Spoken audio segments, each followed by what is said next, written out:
Welcome, ladies and gentlemen, to a new episode of the X Button. I am one of your hosts, Alejandro, and with me is the birthday boy, not sick of Omicron yet. Paul, hey everybody. How you doing, Paul? It's been... I'm doing well. It's been a couple extra days, hasn't it? Yeah, I was sick. I had lost my voice. I have it back. But it just serendipitously, I lost it when we were gonna record. I know. Ironically also speaking, because we didn't, we usually have been breaking down the episodes, like we do news, that goes live. We do what we've been playing, or a topic if there's time, that goes live, and then we put all the things together. This week, we're just putting the whole thing together because of our late recordings. Yep. We were going old school again, how we used to do it. But other than that, how's been your birthday, Paul? Now you're 29. It's been awesome. I got to do a lot of extra little things. Yesterday was mostly my celebration day. Because of your off day. Yes, I got cake. I got to go out to get some breakfast at a local place in the French Quarter. I got to go hang out with some friends. And then this weekend, I'm going to the Renaissance Fest, which is a yearly thing down where we're at. Is that in December? And, yeah, it's like right after Thanksgiving, and then it ends on like December roughly 8th-ish. And I've been going there for my birthday every year for the past like 4 or 5 years, and buying like one piece of medieval clothing each year so that one day I will have a full get up. And I am up to I have a sword, a tunic shirt, I have a cloak, and that's it. I need to see pictures whenever you go to that I thing. will make sure to post pictures about it. I need Zach to make a meme out of it. Oh, I'm sure he will. I have a few from previous years, actually, but I'll update the pictures and send that over. And as you can see, my cat has come to visit me as cat well. With a big, long tail. Hey there. You can see it. He can't hear me. What have you been doing, Alejandro? Other than trying to recover from losing my voice, nothing. Just from home. Good thing it wasn't COVID. That was my big fear, but everything can be COVID these days, so I'm just glad it wasn't. So and surprisingly didn't even play much. And since we're doing it old school, we're flipping the format right now and going to the games we've been playing. So Paul, what have you been playing? I've been playing a bunch of things, most of which carried over from last week, so I'm not going to waste time on all that. A few honorable mentions is, of course, I've been getting further in Doom Eternal. I got all the things that I need to continue the gameplay loop. That game is very fun. As always, I love the music. I've been listening to the 2016 game on Spotify because they do not have Doom Eternal soundtrack on there yet. Which is so weird. Why isn't it there? There's playlists that use music here and there from other things, but not like the actual album. I don't get it. But anyway, playing a lot of that. I finished Absolute Drift. It was a random indie game that I mentioned last week, and it is so fun, honestly. It really started clicking for me. It's so therapeutic. They use like chill lo-fi beats while you're just kind of drifting through, and it was really nice. Then I played Rise of the Tomb Raider because you mentioned that you played it. Yes, and to be fair, like, you had an interesting experience because once again, you have no sense of what is performance mode or an enhanced mode.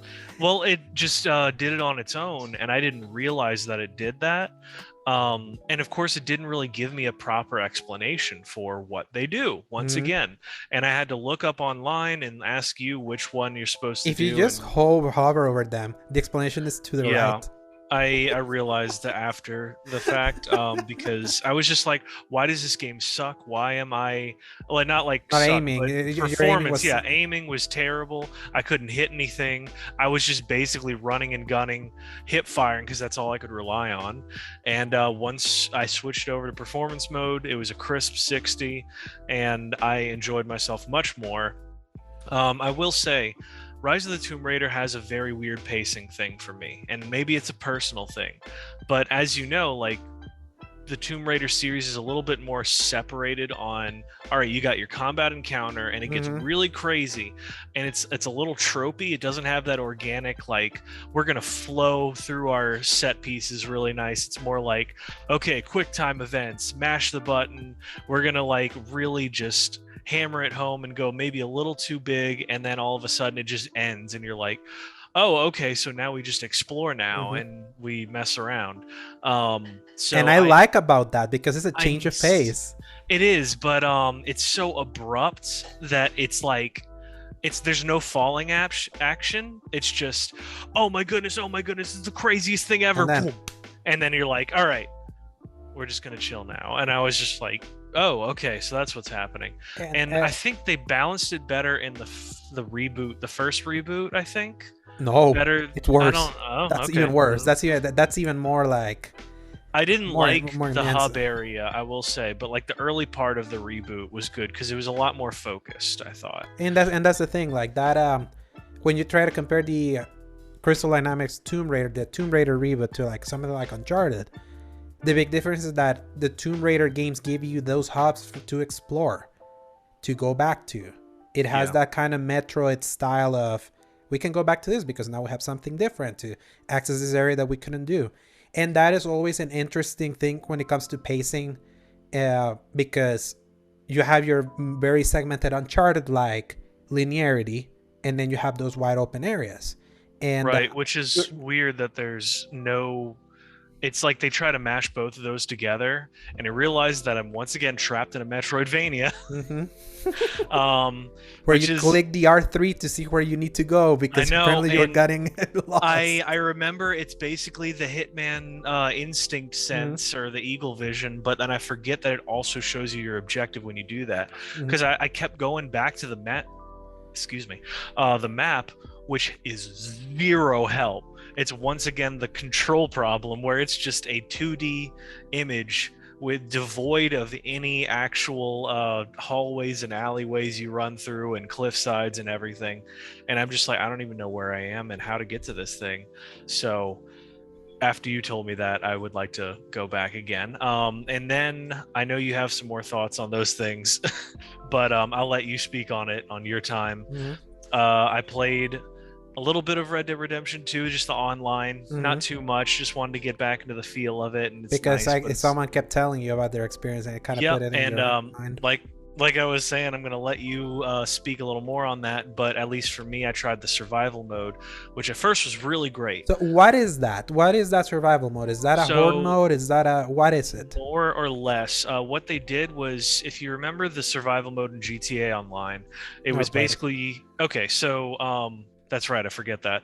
The survival mode for GTA Online used to be the most easy way to get a lot of money in the online mode before all the heists and everything. You'd get into this one little area. It was you and 3 other people, and there would be just AI waves, and you had to take them all out. Next wave, take them all out, just like Horde. It's Horde mode. It was almost impossible to do unless you used exploits or got into very specific places where the AI couldn't just snipe you perfectly. GTA has a problem with that. Red Dead Redemption 2, it's using a concept like that where you just have like Valentine as a city and people are going to come in. The whole thing is though that it's not about you surviving as much as it is protecting 10 AI in the area. Trusting AI to survive is a little tricky, as I'm sure you know. What it's cool though is it gives you 5 minutes at the start of the game to you walk up to the AI character, tell them, hey, follow me, bring them to an area to tell them to hunker down. And whenever you get to that area, they hunker down and they have a better chance at surviving. Between each wave, you can heal them up to full health, but it's like manual inputs. It's more like something to keep you busy in between rounds. They have ammo drops, all that good stuff. The only problem is that there's like a steep difficulty curve. Like you just walk through it easy, and then around like rank 5 or 6, they roll up in like armored carriages and throw grenades and dynamite and stuff. and your AI dudes are getting wiped out left and right.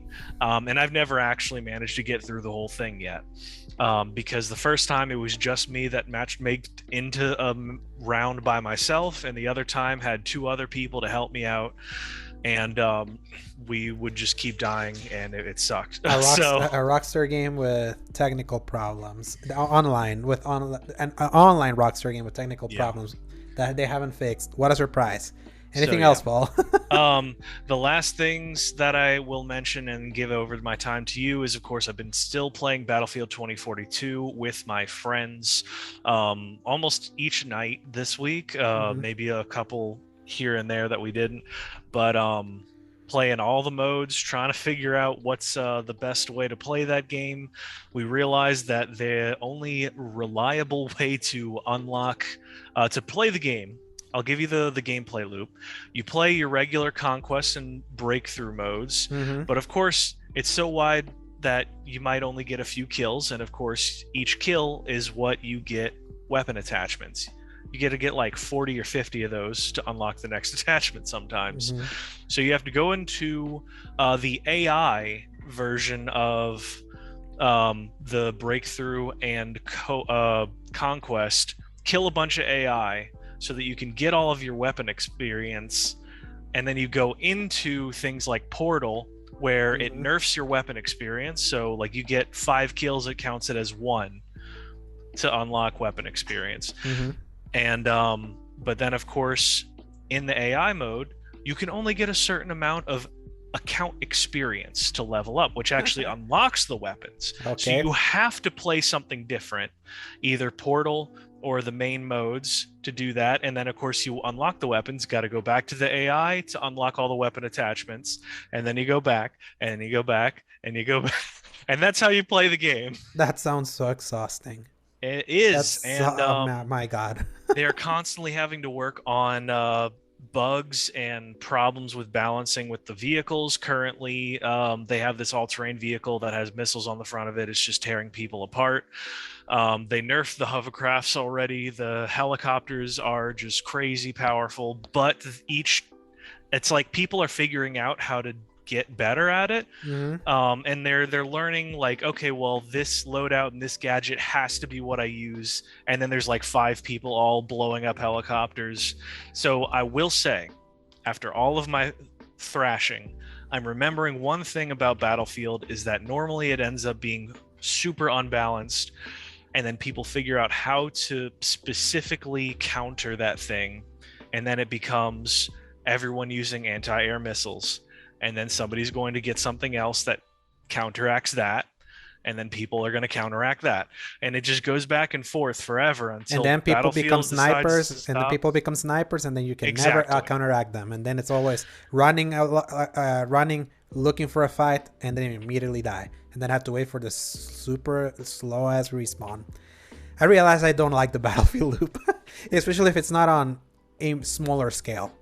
It is a challenge. What I did find out, the last thing I'll mention on Battlefield, is that they added a rush mode into their Portal so that you can play all of the 2042 maps, weapons, and all that stuff, but play Rush itself, which is much smaller. I think it's like 16 versus 16. And you keep moving. You keep moving through the map. Yeah, you keep moving through the map. It's much smaller, so much quicker. And then like you can play a whole round in maybe 10 to 15 minutes. And then you're off to the next one. There's no intro cutscene, none of that. It's easy. So that's what I've been doing, and I'm gonna keep an eye on it, but I'm also not going to stay too focused on it either. Has the 300 fixes been patched in yet that they announced? Yes, that was yesterday. And it did help a few things, like the UI is a little less cluttered. It's easier to see if there are people around you that can heal you and revive you, just like in previous Battlefields, something they took out of the game. And now people are currently up in arms over the skins because Battlefield the Santa EA suit. Yes. So they were like, don't worry guys, we got a really realistic, we got it, like the custom art, concept art, excuse me. is like super realistic, futuristic. It's awesome. The AI look great. And then we're going to put in a Santa costume for 2 of the characters for you to buy with real money. And we're like, It what, did doesn't you not? work. The funniest thing about this is that people knew about this. This was a skin that they asked people if they liked the aesthetic of back in March before the game came out. The And game wasn't even announced, and they yeah, were asking for that. they were asking like the ideas of it or something, and people said it was like internal. Everyone like downvoted it as an idea, and They still put it these out. are the exact same images that are now officially being shown or data mined. I don't remember what they're doing, but anyway, it's Jersey Shore over here at Battlefield HQ. Let me tell you. Yeah. Last thing I played like 5 minutes of before I went to bed last night was Assassin's Creed Revelations. Yeah, and you posted an awesome video of an incredible glitch of It how was did that so work? good. That was the first enemy I faced in the entire game, and that's what happened. So Yes. I realize I am in for a treat. Yes. Um, The thing is that game was never broken in the extra collection ever. So it's exactly. funny I don't that remember glitches even really happening until a certain point in my life when people couldn't keep up with these games. no, when sharing became such an easy thing to do in consoles. So That's a good point. Yeah. My goodness. So I'll just speak briefly on like the experience of restarting that game because I got it for like $12. They during are the end of year sale. definitely in the up their own butts with the modern day story with that dude wearing the most like late 2000s era baggy jeans and hoodie was so funny, and then the other dude wearing something I swear I used to wear in high school with like The Subject 16 dude that the greets you in rolled up yeah. button down that looks kind of military, and I was like, I literally have that in my closet. I used to wear it all the time, and it's terrible. So it's funny to look back on that. It's really like preachy about it. I'm just like, man, this is so crazy being off of the end of Brotherhood with the craziness with Lucy and all of that. They haven't established that she was a traitor yet. I don't remember when they say that. You have to do the side stuff from within there, which is like the first person portal thing. It's optional, so you don't have to play them to beat the game. Then on Assassin's Creed 3 they address it like if they have already revealed it, the Lucy thing. That's what I'm remembering, because I was like, I thought they talked about in 3. Yeah, but that's the thing, as something that has already been revealed, which for people that don't do any of the first person trippy thing of playing as Desmond and feeling like you're playing Portal, doing like weird, because I didn't touch that. I don't think I only did it once back on PS3 when I got this game 10 years ago. That game's 10 years old. Wow, that's crazy. But yeah, I think that should have been in the main story, because there's some people that just don't engage on side stuff, especially when it's so weird. It's so anti-Assassin's Creed how they did it there. So it makes sense, because I didn't like Revelations at the time as much as Brotherhood, so I didn't spend as much time on it. And that makes sense that I would finish Revelations, play a little bit more of it, then I was like, all right, whatever, I'm done with this. Yeah, Revelations was a too much too soon kind of game. As someone that I loved, because it just came out the next year, didn't it? That was when Assassin's Creed was on a yearly schedule. After Assassin's Creed 2, the next year was Brotherhood, then the next year was Revelations, and then the next one was 3, then 4, then Unity, then Syndicate. So it was like the constant, non-stop, relentless schedule that eventually broke down for them with Unity. That's the one. That's the one that then everyone Syndicate paid the price. It really did, which I want to go back to that one day. I don't think I actually have it. I borrowed it. Here's the thing: do you still have your PS4 with you? I do, but it's not like plugged in or anything. It's like hidden away. If you ever want to play Syndicate again, either dust off your PS4. That's right, because of the weird lighting thing. Yeah, it's one of the only games that is completely broken on PS5, which sucks. It's the only game that that happened to, and Ubisoft has just completely neglected it. Here's what's funny that I found out. That problem came in one time they patched the PS4 Pro version, because that game came out way before the PS4 Pro, the PS4 Pro ever was a thing. Yeah. Then they kind of did like a back end. It's like, oh yeah, these games are just 1 year old that could still be relevant. Let's patch it so it can take advantage of the new hardware. And it had that lighting problem. But now, then, does this happen to the Pro as well? not anymore because they patched that out. Okay, but not on the 5. Not on the 5. And now in Got the it. 5 is like, the game's too old right now. We're focusing on other stuff. We're still taking feedback. It's like, I hate It that. means nothing, yeah. It means nothing, especially with what Ubisoft Okay. has become. So. Well, yeah, so that's everything that I really played. I'm looking forward to diving more into Revelations, and I'm going to have a few new additions for next week that we're really going to want to talk about. But, actually, okay, 3 new things. Yeah, I played Mafia Definitive Edition. Yeah, the game that I played through book club when we started doing book club. We never continued doing book club. And it's all right. I told you. It's like it's definitely a dated game, even with the beginning being made with from the ground up. Yeah, the beginning with the super slow car chase, horrible way to start. Well, the fact that it's not even about your own driving that gets rid of the cars; it's literally scripted moments on the map that get that to happen. And I was just like, "Oh my gosh, are they still doing that in a modern game like this?" And like they made this from the ground up, they should be able to do something about that. But yeah, I kind of want to see how it looks visually on PS5 because I played that game on PS4 back in May. It looks great. I will say it's fantastic. The city, the feel of it. But I didn't get very far in the story because it was just like, I don't know if it was doing enough different for me, and I'm a little tired out on some of Mafia's style of storytelling. It's like, we're the Mafia. We're gonna keep talking about being the Mafia, and it's like nothing tired else. you? We barely had any Mafia stuff. Well, no. So it's not about that as much. I did replay Mafia 3 recently, and it basically plays the exact same way. It's down to the aiming, right?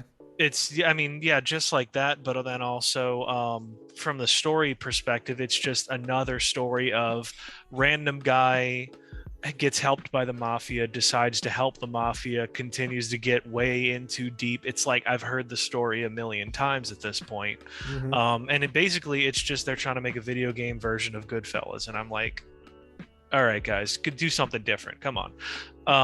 And to be maybe fair, this that's was done back in 2002, so. Well, it's still after the movies had come out, so it's like I'm realizing it now, especially in this context. It's like, I don't know, it just doesn't feel like enough for me anymore. But maybe that's just a pretentious thing to say. The next thing I played a little bit of was Prey. Finally, I had this game back in like September, and I just never touched it. Okay. Because it was like $10 or something, and I've always wanted to. I love everything that Arcane Studios makes. And then I got through the Mimics portion. I love the opening of it so much, where it's like you think it's one way and they kind of pull the rug out from under you. I remember playing some of it, and maybe it was like a demo or something that I played, but anyway, I really want to play more of it, but it also is showing a bit of its age, I think, in the way it moves and the gameplay of that game, especially because you're playing on a PS5, not too hot, but that's one of the games that got FPS boost over on Xbox. Really? And also load time boost. So was that on Game Pass as well? Yeah. Okay, yeah, because I bought it before Game Pass was a thing for me. So who knows? Maybe if it's not vibing with me, I'll switch over. But at this point, I just kind of want to knock it off my bucket list. But it's basically like Arcane Studios is trying to do their own BioShock, and I'm like, okay, so I see it. Not BioShock. See what it is. System Shock, which was prior to BioShock. It was, but I never played System Shock, so this is all like they're basically the same. They're basically kind of like the spirit of both System Shock and BioShock is here. Yeah. It's just not as good. BioShock is a more tighter kind of game. Prey feels... I even go because I say one reason I enjoyed Deathloop so much was because for an Arcane game, that's their best playing feeling game.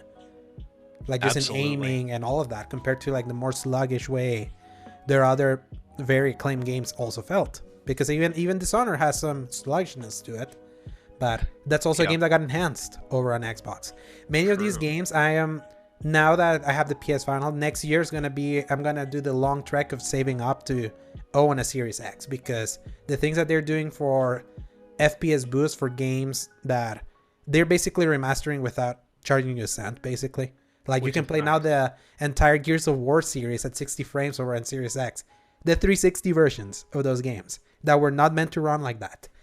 And even the original Assassin's Creed, that's still the only, in modern times, you can only play Assassin's Creed 1 over on Xbox through backwards compatibility or on PC. That's not available on PlayStation. That game got FPS boost also, on top of getting a 4K patch that they went to the code and boosted up the resolution of that thing. So the game looks modern despite being a 2007 game, and Ubisoft didn't do a damn thing. That was all Microsoft that did it. They're in another level with game preservation, which I'm glad that maybe some others are finally noticing. We'll talk about that more later on in the news. Yeah. But yeah, last thing that I will say about anything that we've played is a little game called Kiwi. Yeah, what the heck is that game? I saw a name. Why don't you go look it up just to get an idea? I'll give you the synopsis. The idea is entirely a 2-player experience. You play as kiwis, the birds from Australia. Okay. I remember this being announced back in like April or May or something, and it seemed really awesome. Okay, so picture this. You are 2 kiwi birds that go out to an outpost to help with the post office in Australia. And from there is each level is a different kind of mini game related to cooperation. And basically, if you took something like, I'm not going to probably say It Takes Two, but if you took like Overcooked, that kind of style where it's like you get a very focused thing to accomplish in like 2 or 3 minutes, and then you finish that, go on to another thing. It has a slightly different variation, different styles of play, and it's all about either like delivering the mail, transcribing telegrams, putting letters in the right places, and talking to your partner who is right there next to you as you do all of this. And then you go through different seasons of like summer, fall, winter, spring, and each one of those is like, you have sandstorms during the summer, you have monsoons in the fall, winter storms, Halloween style things, and each one changes the gameplay as you play. Is it a platformer? Sort of, but okay. It is very focused on this one little area, and there's verticality within that. You're kind of looking down at them, and you have to accomplish certain things, and I cannot explain it better than a trailer probably would. It's just a very adorable little game that is it's not as hard as Overcooked, so my wife and I have been playing it a lot, and she's like fallen in love with all of this. Yeah, Overcooked is a marriage destroying. It's a marriage destroyer. It is so hard to play that game. Overcooked 1 especially. Overcooked 2, I don't know if they made it a little easier, but they gave you more options. And of course, since there's only 2 of us and Overcooked is made for 4 people, it's a lot harder because you have to do the work of 2 people each. Kiwi is just made for 2 people, and it's very focused on just that one thing, and it's fun. So take a look at it one day if you ever wanted to play something weird. That's what you would be going for. But something like It Takes Two or A Way Out probably does it technically better. And that's all for my stuff. Alejandro, what have you been playing? Spider-Man finally came out in Marvel's Avengers this past Tuesday, right when I had fully lost my boys. So I had to just sit there, blanket ready, getting to experience this new character that had no story missions, but can do all the content release so far. And I tell you, I feel Avengers has the Destiny problem that when you look at it videos, it seems boring. You don't get it until you play it. Yeah. In Destiny, you don't get how good the gunplay is until you have controller in hand, and how they mix vibration and the feedback of the hitting with what you feel in the controller with what you see there. Because when we saw the video of Spider-Man with the IGN preview, I was like, oh no, We He's were like clowning on it. yeah, I was like, yeah, doesn't look too hot. And now that I'm playing it, I'm like, were they previewing the game on PS4? Because the character doesn't look clay-like. In fact, he has really nice detail to him. In fact, he fits well with the world. And I tell you that for as long as this game is gonna be alive right now, I feel that it's gonna be put in a coffin within a year or two. I'm gonna enjoy it until it gets buried by Square Enix. At least on PlayStation, I feel everyone just got their new favorite main character. He is so much fun to play. And obviously, the caveat, this is not Insomniac Spider-Man. It's way stiffer. It doesn't have the amount of freedom. The game wasn't built around Spider-Man. They're building a game around the Avengers that they're adding Spider-Man to it. And at the very least, there's something really cool about him that he feels so unique compared to the rest of the roster that he's more of a support character. I really like throwing grenade bomb, web bombs that hold everyone in and everyone's milling. It increases like melee damage. And he has like an intrinsic ability, that meter that builds at the top, that you can immediately take down everyone, the triangle circle thing, as it fills up. And if you spec and if you spec up his moves so that every time you throw a grenade web, you put your spider drone, or you do like this massive ball that is the L1R1 attack, that is like the super, it immediately fills up your intrinsic that then you can do for takedowns. And if you have the ability unlocked, every time you do a takedown, you get a heroic orb that then fills up your abilities again, and then you can just keep the loop going and going. And it's kind of broken, and I love it. Yeah, because the combat, especially in higher end activities, gets a little too bullet spongy, especially in the service area of the game, which it's something I always tell you don't need to engage on that. Like, the campaigns is the thing that I always recommend people to, but for people that want to engage on that, which is always littered with some cool stuff and some problems, he seems like a cool character to you, especially because they added a raid that I don't think anyone played, because the whole chatter about this game was how the Xbox and PC people were just so salty because, like I mentioned, they made Spider-Man exclusive, and no chatter about a raid that they also got. But that's just the power of Spider-Man. I mean, we saw the power of Spider-Man this week. Did you get your tickets? Nope. I managed. I'm probably gonna wait just like till that weekend, I think. Good luck. I mean, well, if you haven't bought a ticket now, you're not gonna get it. It's insanity. I don't know. I think the bubble has kind of popped for me, and I'm like, I know I'm gonna get spoiled by this anyway. And at this point, I'm gonna know what happens. Just like you were saying, whether or not they're in there, you're going to know on social media immediately. No, it does. I keep saying there's no need. It's like the big thing where people want to see this movie that's coming out literally in 14 days from when we're recording, is because of the idea that they're gonna see Tobey Maguire Spider-Man and Andrew Garfield Spider-Man show up again to show up on screen together with Tom Holland. And I keep saying, it's like the only reason everyone is so hyped out of their goddamn mind about this movie is for that. They're not hyped about Tom Holland. They're not hyped about the movie. They're just hyped about the idea of their nostalgia pickle being tingled. Like, it's this feels like Star Wars: The Force Awakens all over again, or even Rise of Skywalker. It's like let's manipulate your nostalgia so you come watch this movie. And, all right, so I'm gonna tell you, just to give you an idea about people's priorities, at least in my area right now for movies. There are one, two. Don't tell me there's availability. There are 24 different options on one of the 3 theaters. You want to know how many are sold out? How many? 2. So there's 22 more options. Yep. Time-wise, on Thursday, the day before it comes out. Yeah, I'm watching it on Thursday. I'm watching it on Thursday at 1 p.m. with my brother. Yeah, and it's got 4 p.m., 3 p.m., and like literally that's all the special versions. That's IMAX and Dolby still have options. The regular ones, there's not a single one that's sold out. There's literally one that's 30% off.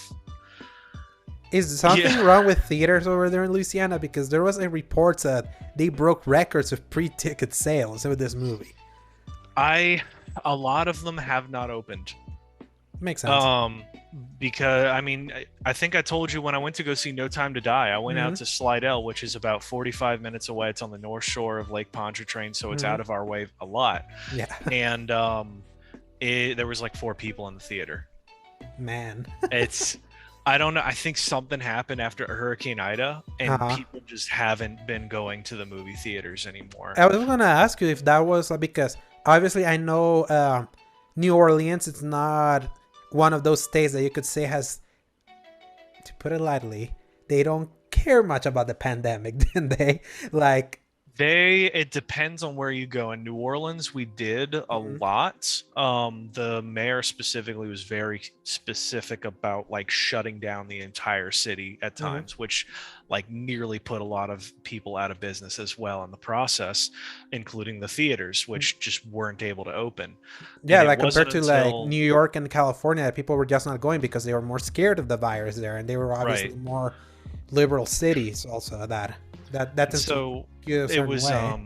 so all that was shut down, and then they opened up, and then Hurricane Ida happened, and everything was literally shut down because of all the damage to the city, Mhm. until maybe like whenever I went to go see the movies, I still thought everything was closed. I had to go out of town Mhm. to see it, and now everything's open again.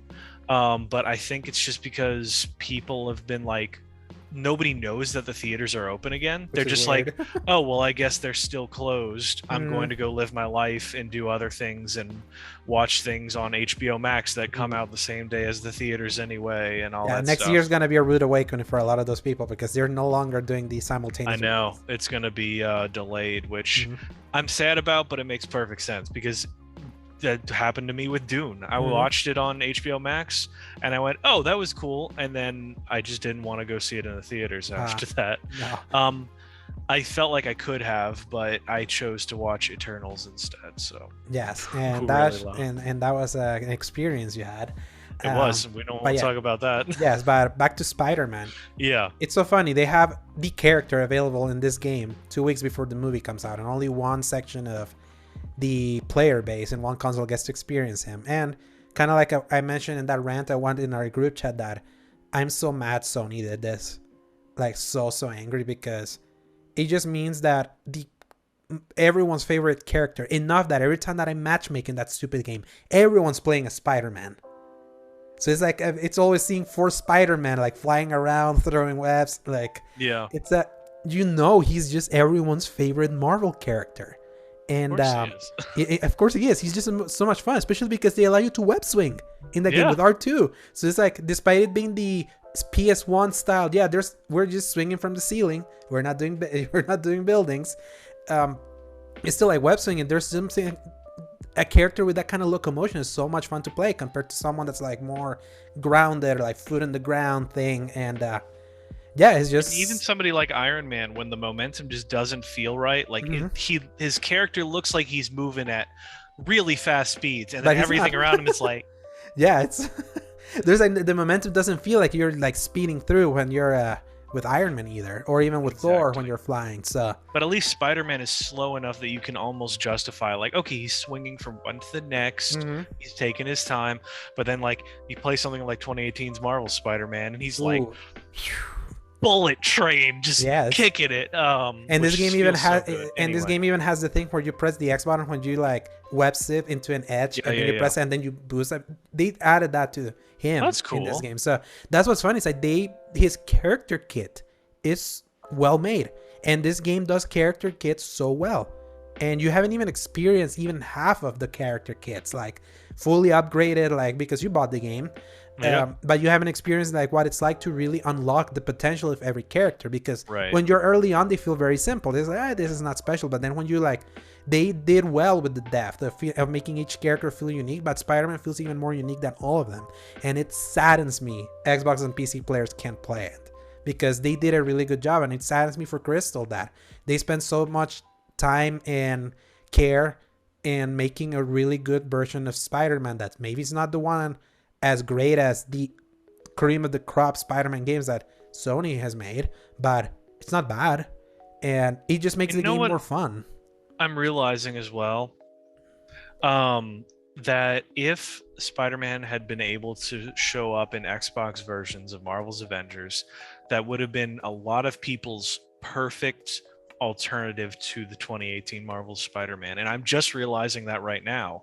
Over an If they Xbox, had been because able to get that, that would have just killed it, because people would have been thinking, well, I can't play this really good game, but I really want to play Spider-Man. Mhm. Hey, look, this game's here. It's not as good, but it's here. Exactly. You're nailing. And even better, Dang. if he had been in all the characters, they would have done what they did with Kate Bishop. They would have done what they did with with Clint Barton and with Black Panther. A 1 to 3 hour expansion centered on the character. It would have been really good. Imagine if they had timed it for this movie. Man, this is making me mad now. Yeah, because now it's like they can't do story, because this is a very, like, every time they expand on this game is very story heavy. You can't do a story content that the 2/3 of the player base will not see, and 1/3 of that player base is on Game Pass now. That Game Pass revived that game over on Xbox, and even then now they had to like suffer the blue balls of not having Spider-Man there. It's like that was a very ill-conceived, a very 2015 style of like, let's do exclusives for one console and screw the other ones that used to dominate the Call of Duty era of the many Call of Duties, especially. That still kept going, especially with Activision. They were always fine with, let's screw the other side, because this publisher paid more money. It's like, Destiny used to have that problem. Destiny had all these exclusives that I remember that it was like, it was a short-term gain of like, you have more here, but it just overall makes the game worse. An exclusive exotic will never be sold on Xur. The exclusive strike would never be in the strike rotation list. It would never be a Nightfall. So it's like, it seems like it's better on one platform, but what it does is, especially in a game of this caliber, this multiplayer kind of service style of game, that just makes your game worse, because you have to account that the other ones don't have it. So I'm glad Bungie moved away from that as soon as they left Activision, made the game better. That's why they have cross-save and crossplay. Avengers can't ever have crossplay now, because how crappy it would be. You're in PC and Xbox, then you matchmake with a Spider-Man dude and be like, I can't play with him. Be really funny. Yeah, but it's like, for what it is, especially because it's free, I've enjoyed my time with Spider-Man a lot. And especially because he's making me appreciate more things of the combat that I had not really engaged with the other things. And again, is this Avengers is always this mosh posh of a really good core here, trash around it, but the good is the core that you kind of dig away the trash to kind of get to that good core. And that's still true. And the synergy was so perfect, and this exclusivity was like, and here's the thing, no matter what they do with this game now, they already used the biggest gun. The biggest pop is Spider-Man. Yeah, there's not much else they can do. Yeah, unless they manage to retroactively, then I don't know what exclusive, like, I don't know what the terms of the exclusivity are for the Spider-Man. If it was they could do X-Men, that'd be crazy. That could be cool. But would it be exclusive also? Because remember, Wolverine is a PS5 exclusive now. But more like this is, the X-Men could be another pop, but Spider-Man is still more popular than the X-Men. That's just a fact. Yeah. And are the terms of the contract such that it's permanently on PlayStation, or maybe after a year it can show up there, and maybe if after a year he can show up in the other systems, they have been secretly working on like a mini campaign that everyone gets to experience then at the same time. It's just that PlayStation got the exclusive first access to him. At that point, it's going to almost sound like too little too late. Exactly. A year from now, Marvel's Avengers is going to be barely played. Exactly. So. And yeah, you're right. Yeah. They just burn. They burned their one. They burned their Taken. Basically, Spider-Man could have been their Taken King moment. Like, it really could have been. Yeah, you're right. Because Black Panther, they tried that. But that's the thing. Black Panther, obviously popular. The death of Chadwick Boseman, obviously, how big of an impact that created, also shows that Black Panther made an impact. Not Spider-Man though. He's still not Spider-Man. So. Yeah, so that was one of the things I played. I also played briefly because I told my brother to, and I kind of watched him play, and I wanted to play a little bit.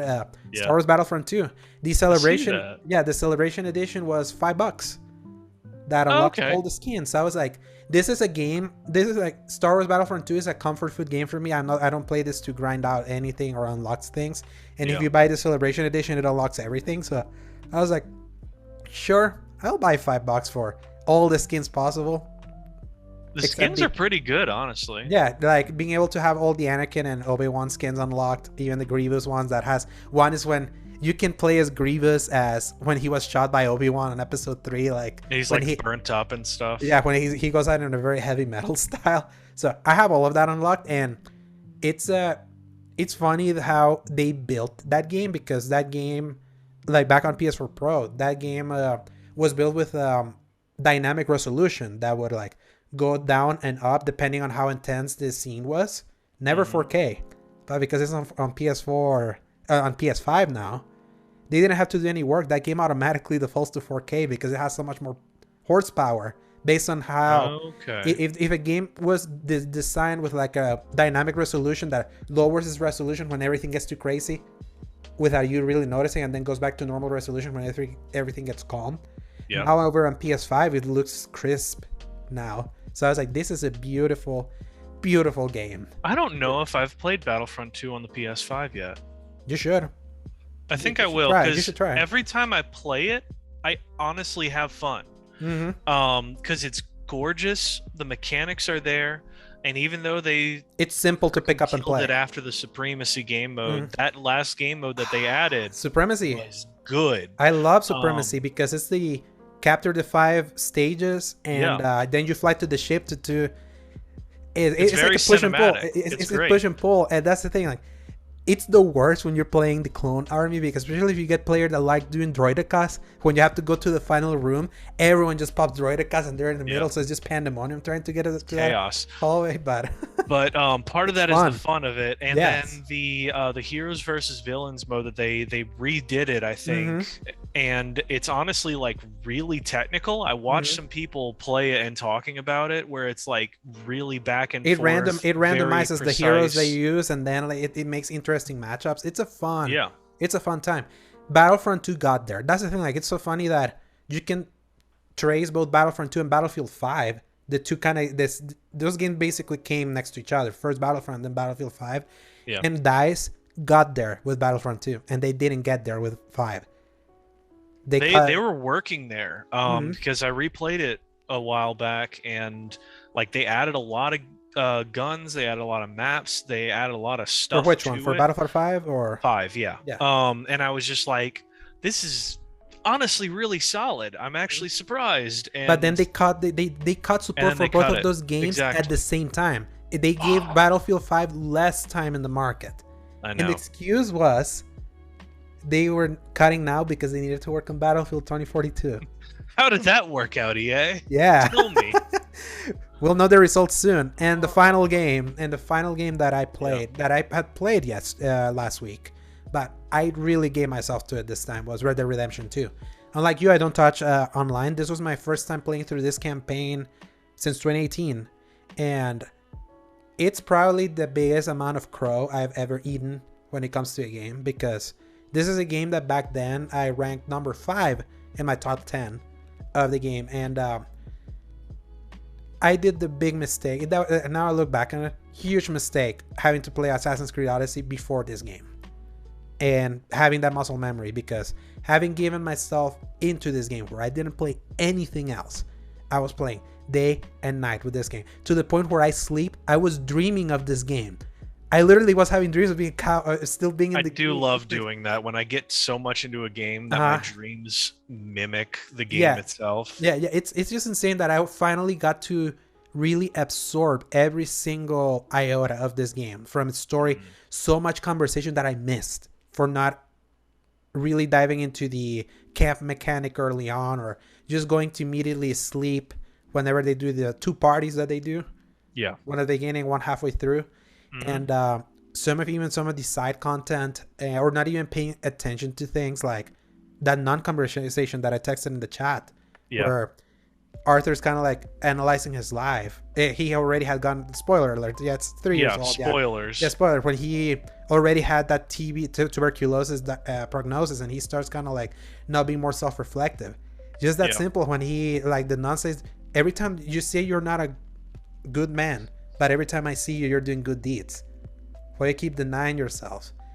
And then he starts realizing that, and then he just breaks down and says, I'm afraid. Yeah. It's the first time you hear him break down. It hits. That game hits so well. It has probably the best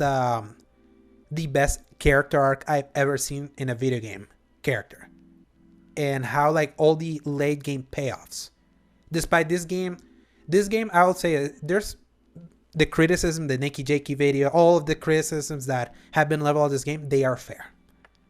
Like the stricture, it's like it's a weird dichotomy of this kind of offering you unprecedented amount of freedom in the world, and then trying to tell this very specific story that kind of puts you at odds with your morality system sometimes. Like, it's not a game that you just want to play a morally correct Arthur. It's gonna break you, because then you're forced to do things that are morally reprehensible. The stealing of when you're in the train and you're forced to like punch the people to give you the money because the game's forcing you to. It's weird. It reminds me a little bit of some of the things that people praise The Last of Us about. It's like, this is Neil's story. You're being told, and you're just here for the ride.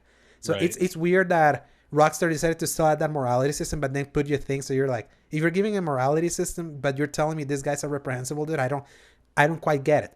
But if you're trying to aim for that more like that high morality, it really does pay off near the end. It does. Like chapter 6 is just an endless amount of payoff. Like, I did this back then, but now really absorbing kicking at Strauss out of the camp. After you're trying to do the final extortions, then you're like, no, it's like, why am I still doing this? Boom, let's go get out of here. Yeah. And just the final moments, the That's the Way It Is song thing that plays out for your final ride to the camp. When you pass the torch to John escaping, him dying like as the sun is rising, and then the mix of seeing that deer that keeps showing up all over that game. If you're playing in a morally correct way, you start seeing animals in very specific times where Arthur is always analyzing kind of his mortality. And to me, it's like, it was just so engrossing. I was mentioning it's like, it's been a while I had played an open world game where I'm just not listening to a podcast and doing a bunch of stuff, because it makes me realize a lot of open world games have become checklists, things to do. So what do you do when you have checklists to do in real life? You put entertainment where you do that. That's what's been happening to me. But I was just so engrossed that I was like, no, I need to listen to every conversation of this game. I want to like absorb this monster of a game now, how I should have properly absorbed it back in 2018. And I beat it yesterday, and I'm like, yeah, this cracks my list of top 25 favorite games of all time. Very high, very, very high, like top 5. This is a game I wasn't even considering, because I was saying, I think I enjoyed the first game more. And the first game is more gamey, but the second game is an experience. A very flawed experience. The shooting is atrocious in this game. But when you understand its idiosyncrasies, which I kind of mentioned, my big mistake I haven't done previously, where I just left the dot. Back how it was in Red Dead 1. Yeah. Without realizing that they added bloom in this game with the big circle. And now timing the shots, waiting for the circle to get close. Boom. Okay, there you go.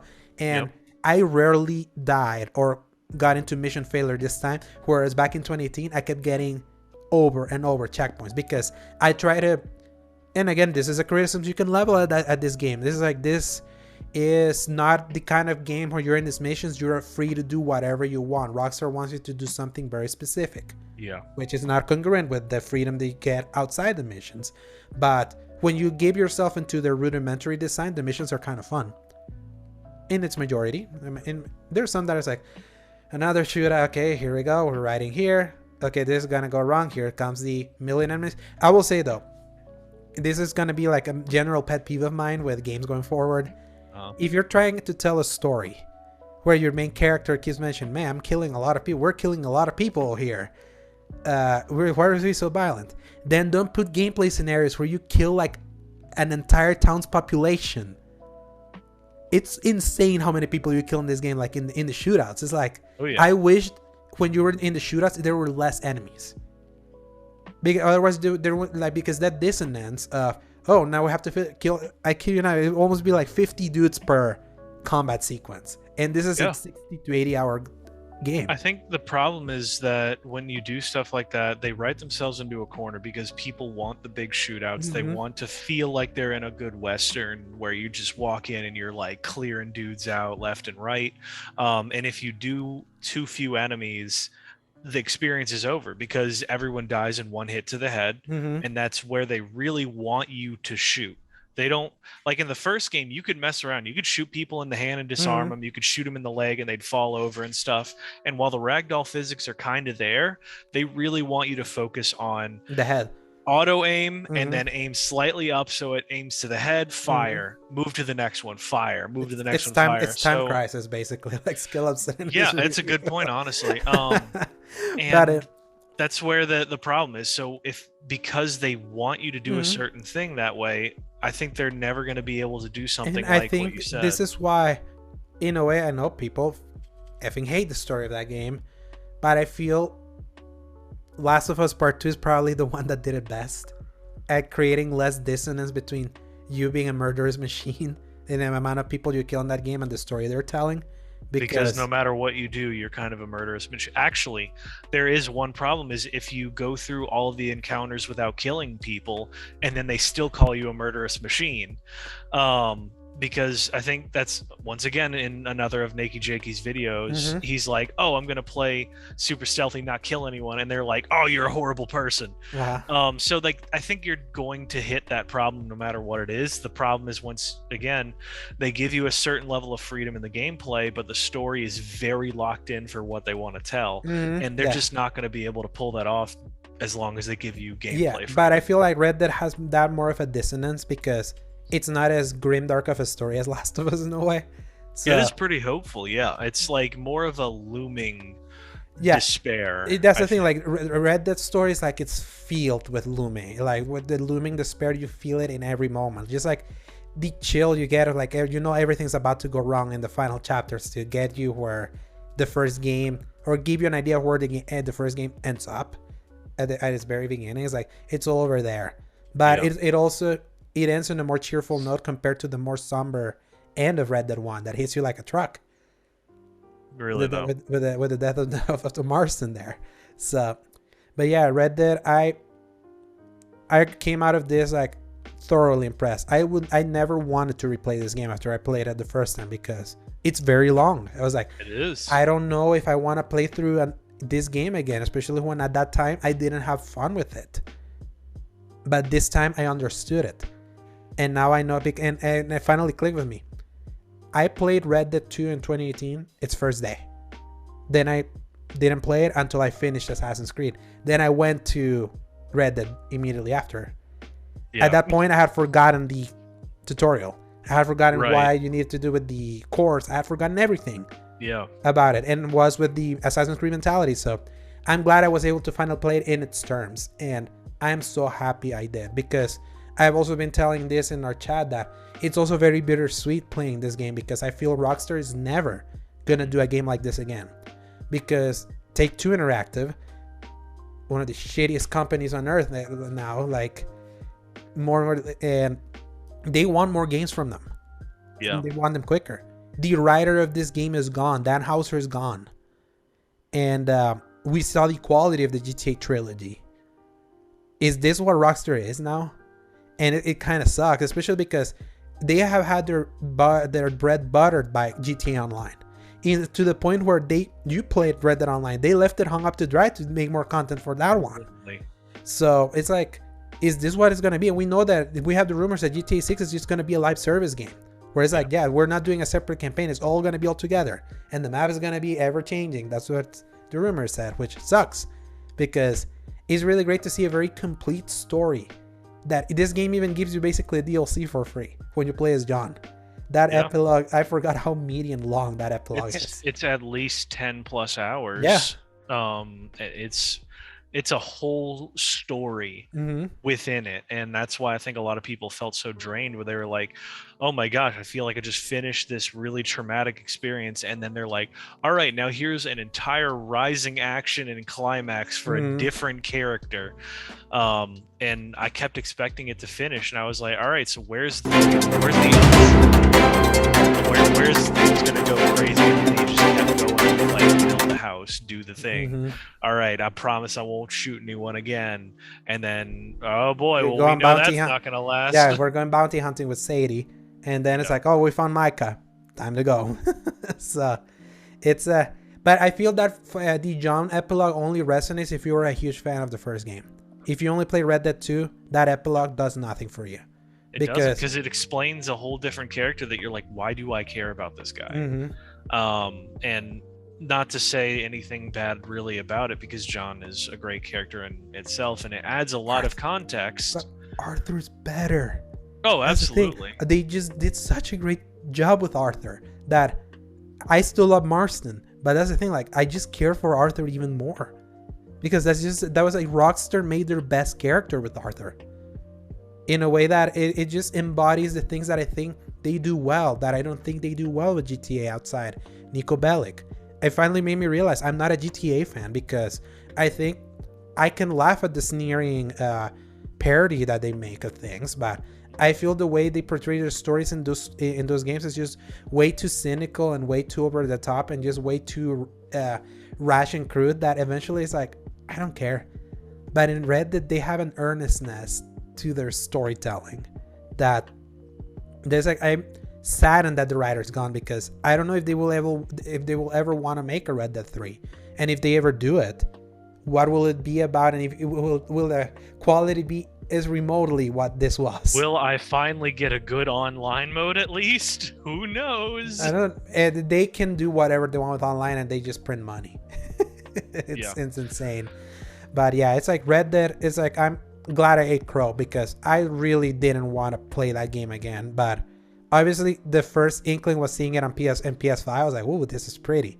Oh, it's clean. Me like pretty, and to think that the Xbox Series X version looks even better.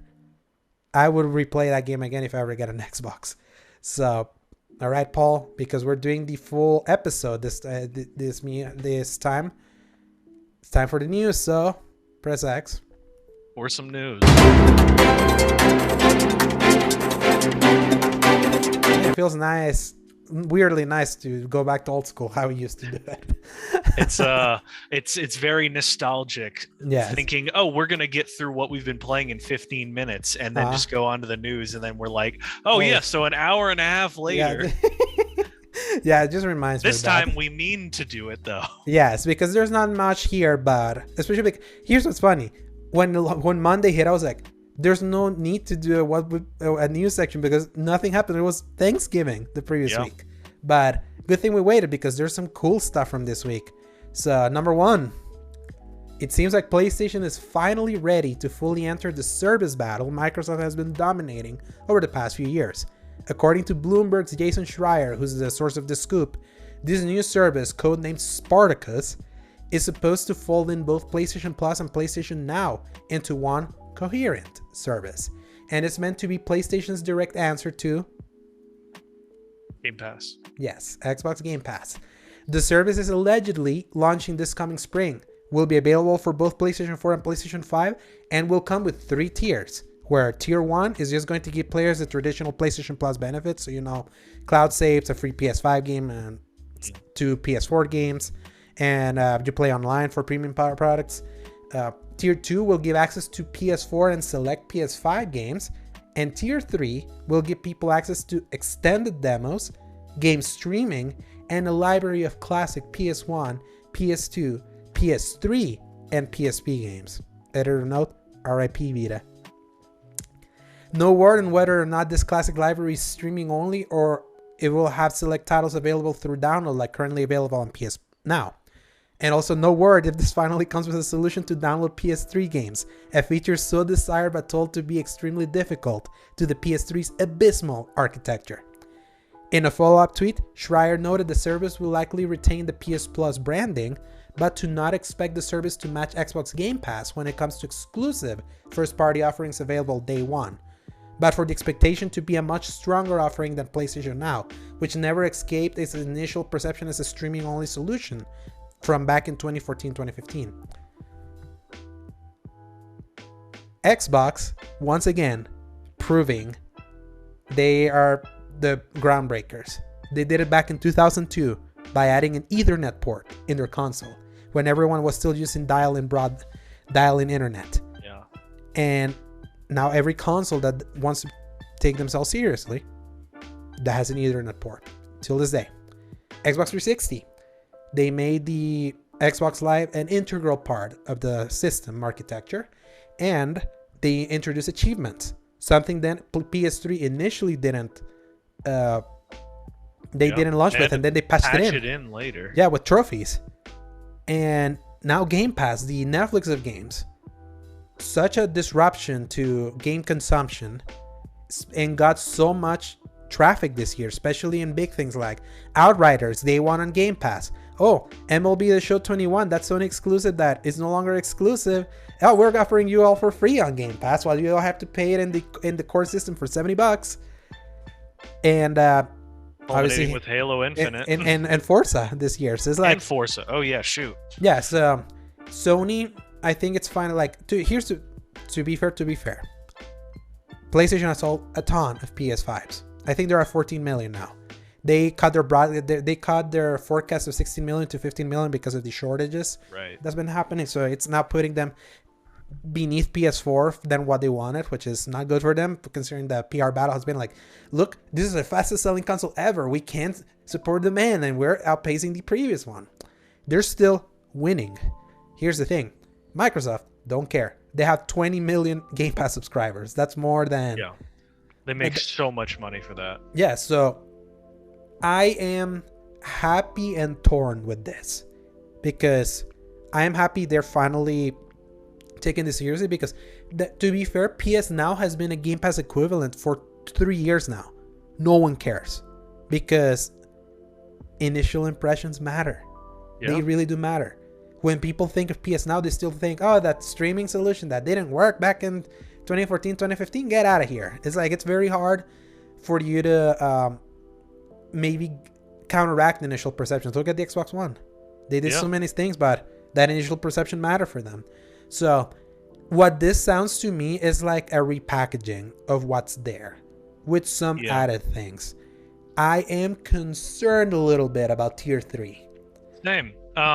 Stuff like, okay, so game streaming, which is already a thing on PlayStation now. Extended demos means nothing to me. Don't know what that means. Library of classic 1, 2, 3 and PSP games. Some of that, like the PSP games, is kind of cool because that's basically dead right now. Oh, it's super dead. That were there.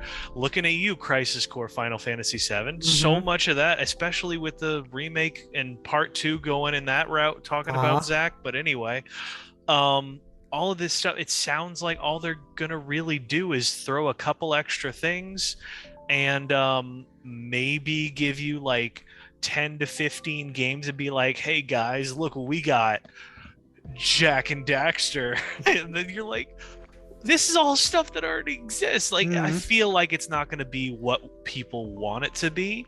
And even while I was reading this, I was like, all right, well, let's see what their tiers actually are. And then I was like, oh, I don't actually have any reason to do this, because most of this I already own, or I have no interest in going back to play. Yeah. I'm really curious about the tier 1 specifically, because it did say it has PS Plus benefits. These are the current PS Plus benefits as of this moment.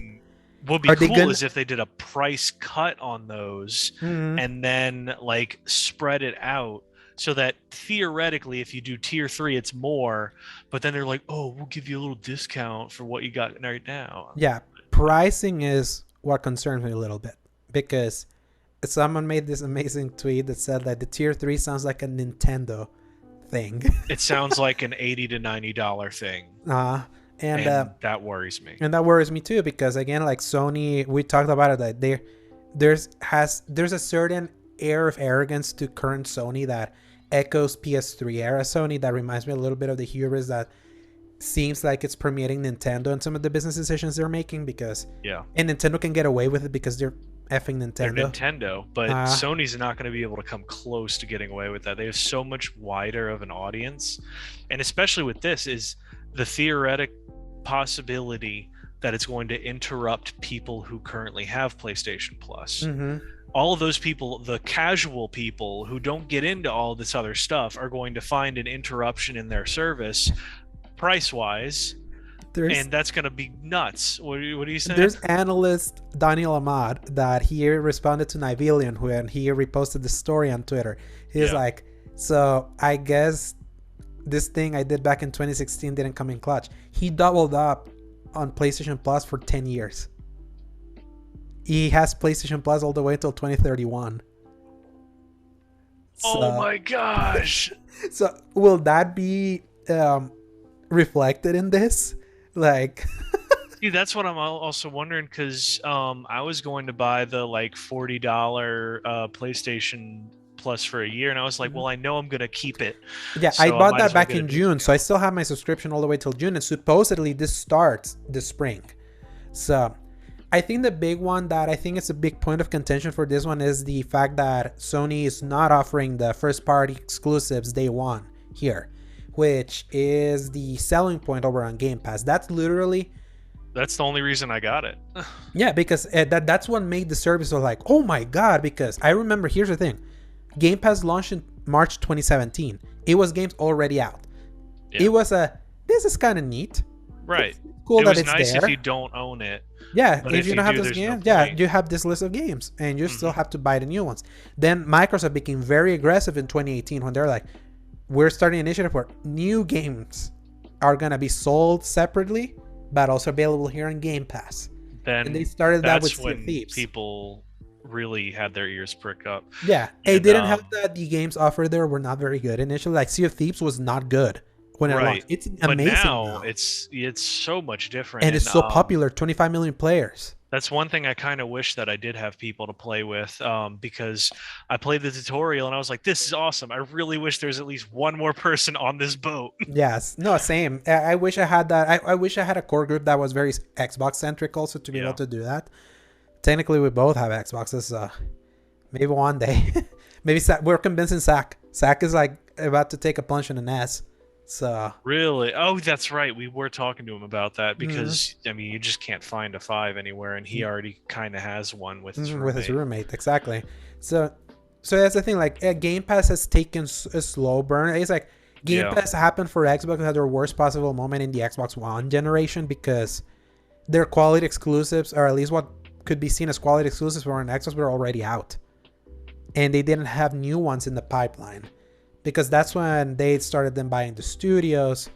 They had made the long-term promise. And I feel it's finally, now this holiday is when it finally hit, where Halo Infinite next week, the campaign will be offered there on Game Pass, despite the multiplayer already being free.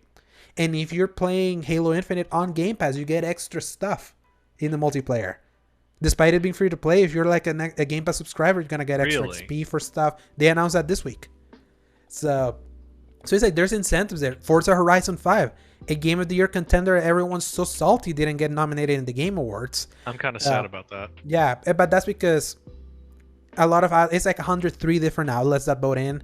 Racing is always going to be very niche in a way, so it's like that's always going to be a tough one to crack in that kind of mainstream show. But it's going to get its due in the individual outlets.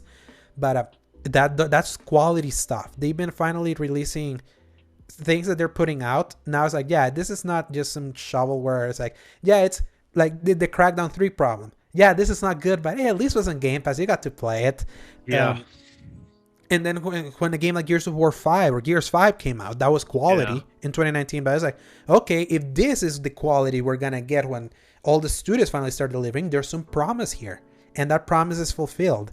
And the thing with Sony is that they sell a lot of games. They do.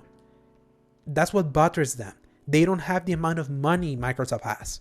Oh, yeah. Not every area of Sony's profitable. Microsoft always tries to deny it, but they're losing money on Game Pass. Absolutely catastrophic amounts of money, because if Netflix with TV shows lost so much money until it broke even a few years ago, after years of being in the game, in what world is Microsoft with more expensive stuff? Making games is even more expensive than sometimes a movie. And how many games you have to keep in development, and how many times you have to keep the service fed to make it worth it. Absolutely. It's like Sony doesn't have that. So I understand why they are not ready to be like, yeah, we're undercutting ourselves from selling our games to offer it to the service. I feel that will happen if the narrative has fully shifted over on Xbox. Yeah. Where everyone wants to play there. It's undeniable that everyone has to go over on Xbox and on PlayStation. PlayStation still has kind of that gravitas right now that they built up over the last year. A gravitas they could easily lose. Look what happened with PS3. They had gravitas on PS2. And then on PS3, no one gave a shit. Like, at all. So, and then it's flipped right back over as just as fast. Exactly. So it's like, yeah, time will tell. Yeah, at least here's the thing: if they're setting this up now, Xbox didn't start this way. They made that flip a year after. Yeah. If they feel threatened, or they see that they're making good money out of this, we'll see what the prices are. That's gonna be a big tell. Pricing with Sony, they have a very bad history of mispricing stuff. Look at the Vita. The Vita was well priced as a device, then the memory cards were horrendously expensive, and that killed that device. And they were not willing to budge on them, and that killed the thing in the crib. So that's gonna be a big question mark. And now my big question: there's PS2 games that became PS2 classics that you can buy on PS4. Are they gonna add more than the ones that are available? That'd be nice, but will you be able to buy them? Will the PS1 ones? Will you be able to buy them? I fear it's going to be just like PlayStation now. You can't buy them. You can only get them with this new service. And it makes me worry. Is it just going to be a streaming thing? They're going to be like, yeah, we can make PS1 games work. So is this going to be down in the cloud? Like what's happened with PS3, that they have just refused to find a solution despite there have been emulators that have been hard work that's shown that there's possibility, but it just takes a long time. PS3 is always going to be a scarlet letter for them. It's insane that the decisions of that hardware, so many great games, are still trapped there. Ah, man. But yeah, until this is not going to be a direct competitor to Game Pass per se until they announce the Day One exclusives. I don't think they will, just knowing them. Eventually those games will be there. I think they're gonna try to stay with what Game Pass originally was gonna be back in 2017. The 2018 move was a move of desperation. They were losing. But now they can't walk that back. That's the problem. And you never see Xbox games chart on NPD. Look at that. So it's like, that's a good point. Yes, but Sony games does. They do. So people buy those games. So. Mm-hmm. And the last thing is, just imagine if Game Pass and Microsoft one day says this isn't worth it anymore, and they walk back on it. And they can't. Just imagine they absolutely can't. Yeah. They can't walk back we're releasing all our exclusives on PC, making our Xbox One like not as valuable for some. It's like kind of what I tell you with our part 1 of Halo 5. We don't know when we're gonna do part 2 yet. Halo Infinite is close. It's next week. Yep. It's getting real close there, but I think we can finish 5 just in time. We're gonna put it on easy and just blast through. But so Halo 5 is still just Xbox exclusive. That hasn't come out to PC yet. Nope. That's kind of valuable, but that's also kind of nuts that hasn't happened considering their stands. Well, it helps that it's gonna even if it's canon, it's gonna probably be barely mentioned, so not like people need to really pay attention to the deep lore and plot details of Halo 5 Guardians. Exactly, despite them the previous saying that it does get mentioned in the I'm very hopeful for Halo Infinite, but something that I'm not hopeful for? What? Our next story. Oh, yes. Oh, yes. So, number 2. It seems like the incredibly rough launch and reception to Battlefield 2042 is not going unnoticed over at EA, and the publisher is already restructuring as it focuses on building up the Battlefield franchise. For one, DICE general manager Oskar Gabrielson is leaving the company at the end of the year to pursue another role outside of EA, with Respawn's Vincent Pella, which, by the way, he created Call of Duty and Titanfall. Just want to throw that out there. Now adding DICE to his portfolio of studios that he oversees now as group general manager, which also includes Respawn and Studio Ripple. What's notable is that Sempella was already working close with DICE since early 2020, where it was announced he was put up as the new head of DICE LA, with plans to launch an original game. Now he'll serve as group general manager to the entire DICE brand, while DICE gets a new general manager in the form of Rebecca Kutas, formerly of Ubisoft Annecy, which does Ghost Recon and the Assassin's Creed multiplayer from back then, where she and Battlefield general manager Byron Bedi report directly to Sempella now. Everything that happens has to go through him now. Zampella will also continue his duties at Respawn, managing Apex Legends and Respawn's unannounced projects, which potentially includes the rumored Jedi Fallen Order sequel we heard a few weeks ago had a senior combat designer enter the fold. As for Battlefield 2042, it all comes as the game entered the list of worst reviewed games on Steam and suffered a whooping 70% player drop less than 2 weeks from its official launch, according to Steam charts. Despite all this, EA still believes in the Battlefield brand enough to double down on it, citing their desire to build a Battlefield-connected universe of different interconnected games, with one being developed over at Studio Ripple under the direction of original Halo designer Marcus Leto, who joined the fold as game director this past October. One person's going to oversee all of this now, Paul. The more I read this initially, it sounds absolutely ridiculous for one person to be over all of this. Mm-hmm. Yeah. This poor man is overseeing Battlefield, Jedi Fallen Order, Apex Legends, and whatever else that they're doing right now. And especially, how did you and I have business degrees, and so these kind of things seem like no-brainers. How do people in these high-level companies make these mistakes like this? Mm-hmm. This is only going to cause burnout on this poor man, and it is going to affect so much of their stuff.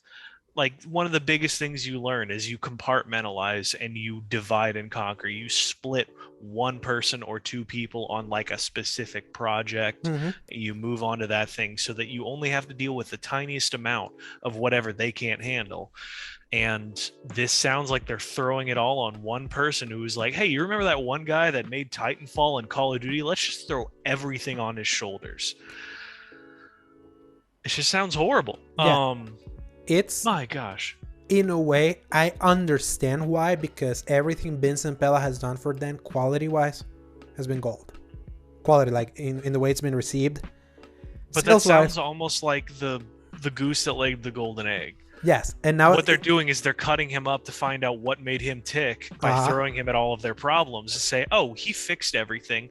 Let's see if he can fix everything. Mm-hmm. And no. That's not how that works. Exactly. I would say good move on what happened over there at DICE, because after the way Battlefield 2042 came out, some heads needed to roll in a way. But also, I don't think that was entirely their fault. I kept saying to you in our chat, it's like that whole we're only focusing on multiplayer to make it the best it can be. That screams to me the Black Ops 4 of like, no, we got to get this game out the door this year no matter what. So we got to cut some stuff. We're going to cut any campaign so we can just focus on this to get that thing out. And it's just PR talk. Mm-hmm. They're just saying, okay, well, we clearly didn't put the right priorities in here. And our investors are saying that they're going to fire all of us if we don't put it out. Mm-hmm. Just deal with it, take the hit, fix it for the next year and a half, and then we'll kill this game for the next one. It's just insane to me that Battlefield now has like what's ostensibly considered the worst game they've ever made, just based on the reaction to it. I kind of still think Hardline might be worse, but it worked. Hardline worked. That's the thing. Hardline, no one cared, but it worked. This one was mainline. No, it did work. It worked. No, it worked. That was a big thing, especially coming from Battlefield 4. That was a big thing. Every review said, like, we are happy to inform this game works at launch. Is it a good game? No, but it works. Huh. So that was it. That was the bare minimum. That wasn't even DICE. So it's like the expectation for Hardline wasn't there. This is Mainline. The main Swedish studio did this. And it's still like, I mentioned, it's like the concurrent player. More people are playing Battlefield 5, Paul, from recent charts. That's insane. That's absolutely insane, especially because you know how Battlefield 5 was received. It's once again, like, people want polish, even though they're not realizing it. I think people are growing past the stage of you being able to drop something that's janky and unrefined. Mm-hmm. I mean, just look at something like New Vegas. Mm-hmm. I don't think that nearly would have been as popular as it is if it had come out again this year. It's because, I mean, I think I made even the comparison to Cyberpunk 2077 to New Vegas, and it said both of these games are janky. They have like passion to them, but it's all messed up and horrible. You take that and say, look at the reactions to one versus the other, and this is the exact example of that as well. Battlefield just cannot come out with something unrefined like this anymore because they already did that. That's a problem. It's like Battlefield 4 had already happened. They're in Battlefield 4 territory again. And that's the thing. You only get one shot at redemption. You cannot do two. They're the abusive ex that says, no, I fixed myself.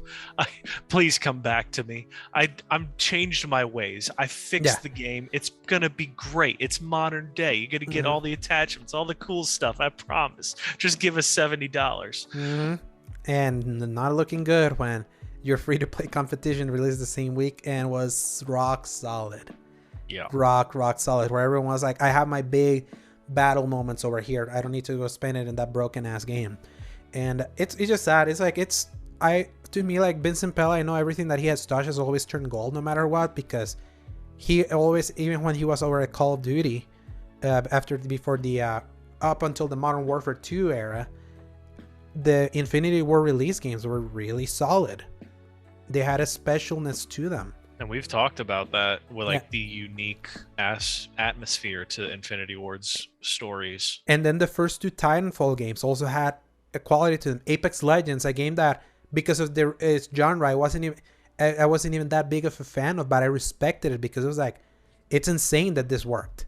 It's insane. I'll eat crow about it because I remember when they announced it and it shadow dropped, I was like, nobody wants this. People want Titanfall 3. It's going to crash and burn. Yeah, and everyone played it and it became so And then huge. everyone played it because they took Titanfall and put it into a battle royale. The mechanics that were so good on Titanfall and put it there. Absolutely. So. And obviously then Jedi Fallen Order, he oversaw that game. Someone else directed it over, obviously.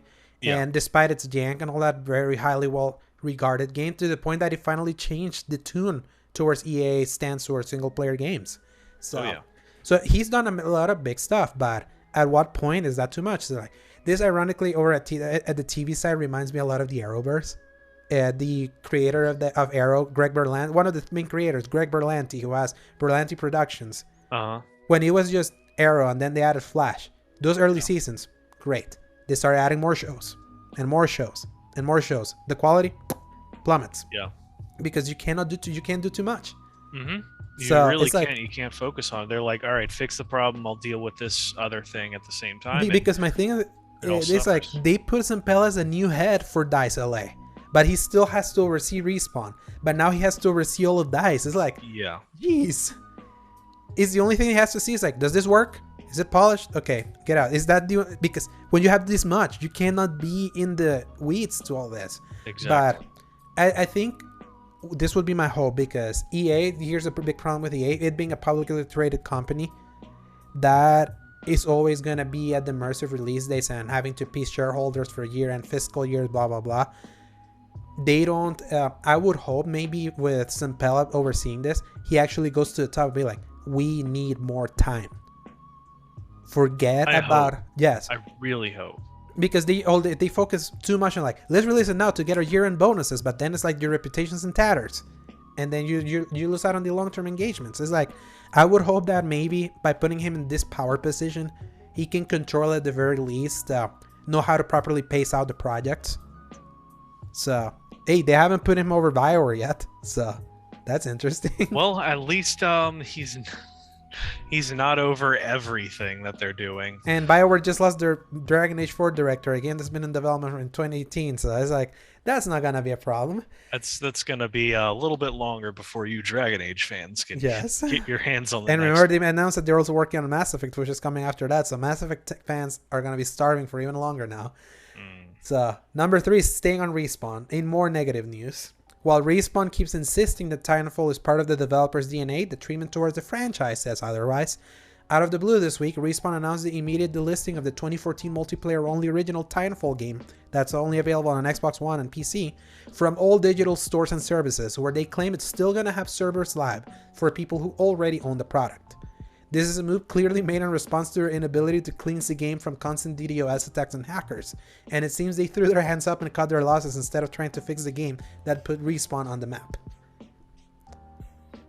That was so sad reading that. I don't have too much to say outside of how, like, in agreement with you. It's just so much of a shame that they're just giving up. Mm-hmm. They're saying, okay, well, we're going to keep the servers alive because that doesn't take as much maintenance as fixing the game. And sorry, guys, but we're out, kind of a reaction. Yeah, and the thing is that here's what's worse. I think people were still playing Titanfall 1. You can't get into it. Yeah, and you can't take a match in Titanfall 2. It's so hard to load in a multiplayer match. It's so sad. And but Apex is still alive, so it's like that's the one that's keeping the lights on over there. One that's gonna print the money for them until whatever else comes out. So yeah, Titanfall will always be a series for me that a story. It will always be a story of huge potential, completely mismanaged. This game shouldn't have been an exclusive in the losing platform when it was, and then it shouldn't have been sandwiched released between a Battlefield and Call of Duty. Titanfall 2 is just still done so dirty. Just, if anybody ever wants a cool first-person single-player experience, just go play Titanfall 2. It's so good. I really didn't expect it, but it's one step closer to shutting down Titanfall 2, which makes me sad. Yeah. Good thing it has a campaign, though. At the very least, it has that to be able to experience. But it's still so sad because the multiplayer is so good on that game. The feel of that game. It's like, I will not understand how the world, how the universe would allow the creators of Call of Duty to make such a impressive, futuristic follow-up. And its previous creation that was wrestled away from them is still their king of the king of the hill, like so successful. When the dudes that created the thing were barely making it there. It's like that to me will always be like such an injustice. What happened to it hurts bad. Yeah, Apex Legends lives on. Final story, Paul. Take-Two Interactive. I always keep saying it's like it's good that Take-Two is not the name you see when you load up the games. You see 2K, you see Rockstar. Yeah. But this is like as a Take-Two Interactive as an entity, they're horrendous. Has seemingly sent a trademark claim to Studio Hazelight because of It Takes Two, the critically acclaimed darling from EA partners. According to business analyst Mike Footer, this trademark conflict means that Hazelight can't protect the name, not that they will be forced to change it. They can change the name if they want to see copyright protection, but as Footer notes, it'll be a complicated process that's not worth doing.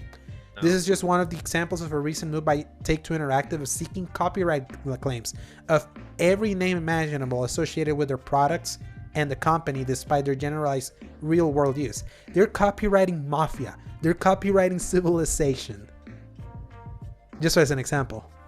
It burns me up because copyright stuff, being a writer as well, is so terrifying to me that I can work hard on something and somebody else who's bigger than me says, oh no, that's ours. You either need to change your entire thing after you've already made it, or you can never protect it from anyone else. And I hear that, like, I read Alana Pierce's comments on it, where she said, okay, well, it's also to defend against the people that made It Takes Two from doing the same to Take-Two Interactive. And like, I get it, because they're protecting themselves by saying that no one else can take it, but then I also feel like it's not the right spirit of the law. Like, it's still a scummy thing to do, where they're saying, okay, we're so big, we're just going to make it harder on a smaller company.